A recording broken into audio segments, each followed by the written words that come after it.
ready to turn your Solana holdings into a passive income stream. First, ensure you have the Phantom wallet installed and funded with SOL. If you don't, head over to Phantom app and follow their easy setup guide.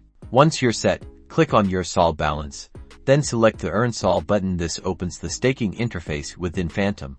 Now, you'll see a list of validators. Choosing the right validator is crucial. Consider their APR, commission rate, and uptime. A higher APR isn't always better.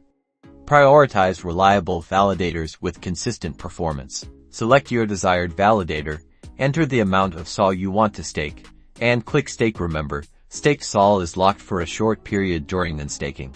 Phantom will prompt you to confirm the transaction. Review the details carefully, and then click Confirm to finalize your stake. Congratulations! You're now staking your SOL. You can monitor your rewards directly within the Phantom wallet interface. Rewards are typically distributed periodically. If you ever need to unstake, simply navigate back to your staked SOL details and select Unstake. Be aware of the unstaking period, usually a few days, before your SOL becomes available again. Staking your SOL not only earns you rewards but also contributes to the security and stability of the Solana network. Happy staking!